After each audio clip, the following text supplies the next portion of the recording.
Sorry Linux, I tried. I tried really hard to get this to work and to not have to go back to Windows on any device.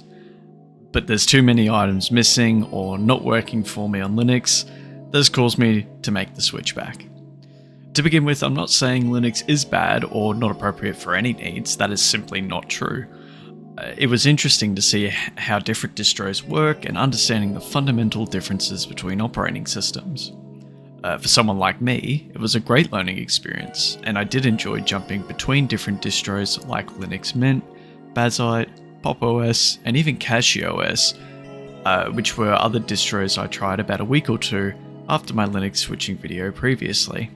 Out of all the Linux distros I tried, CashieOS was the best one for me at the time of recording this video. Constantly getting updates and able to perform gaming tweaks easily upon install was a huge benefit for me.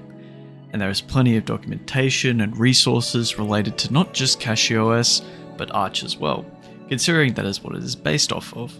I can easily say that if you were using CashieOS exclusively for basic personal tasks and for gaming, it is the best one out there in my opinion. I was able to use resources and available applications to get games from GOG and other applications from across the web like TeamViewer to work after a bit of research and setup, which felt pretty good to figure out, admittedly. To talk briefly about Pop! OS, it has recently moved to a Cosmic desktop environment, which, while it was quite sleek and modern, it did not work very well for me. And it was harder to get stuff working like the OBS and VTube Studio setup, for example.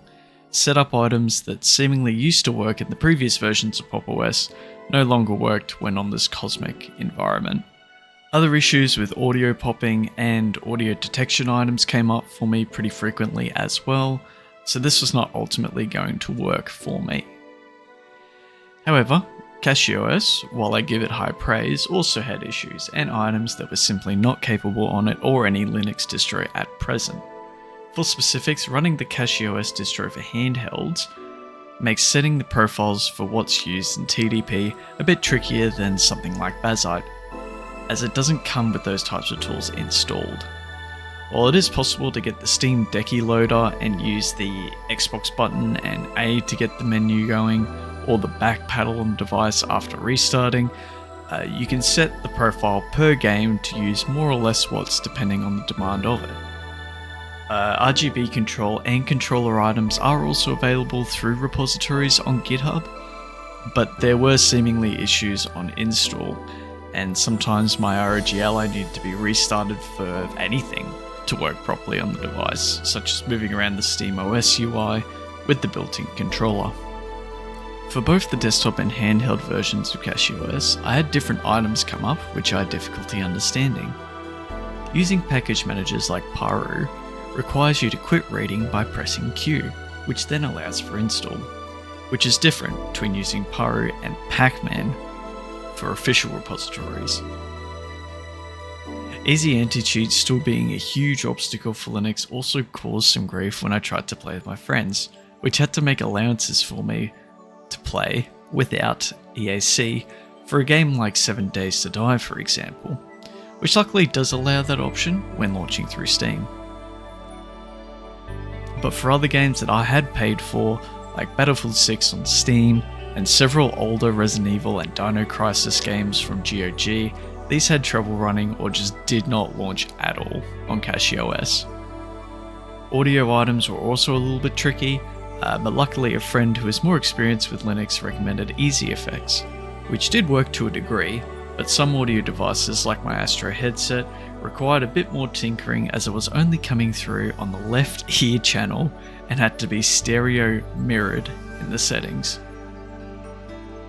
And while I could potentially have worked around the issues mentioned above, there were other things I simply could not. For example, to use an Xbox controller over Bluetooth with CashieOS, it needs to be a specific firmware version or above for the controller. While this is likely not an issue for controllers purchased today, the controllers I have are years old and were not on newer firmware and simply refused to connect over Bluetooth. The only way to update the firmware was to either connect it to a Windows PC and use the Xbox Accessories app, or use an Xbox console, and update the firmware that way for this to work. Other programs that I'm dependent on, like iTunes for resetting broken Apple devices for myself and my family, cloud items for important backups, and launchers for different games and utilities like Riot Games, Xbox, PlayStation Remote Play, were all things I have to take into account when using a computer. And unfortunately, at the time of writing, only Windows covers all these bases. As I mentioned in my previous Linux video, Windows has its own subset of issues and decisions made by Microsoft that I don't agree with, regarding AI and the layout and content of Windows by default. Not to mention the technical issues, of which there seem to be more that creeped in, especially for Dell computers that had severe issues with booting and not able to work properly after these had occurred, which caused a massive headache at my place of work. However, despite all this, I can't make the ultimate switch across unless issues that I have mentioned are addressed, which may not be possible for Linux, especially with Microsoft-specific items and anti-cheat software built for Windows. Hopefully I am wrong, and this will change in the future and I can sing the praises of my new favourite Linux distro, but until then, I'll have to deal with the devil I know. Thanks for listening, and take care. Bye bye!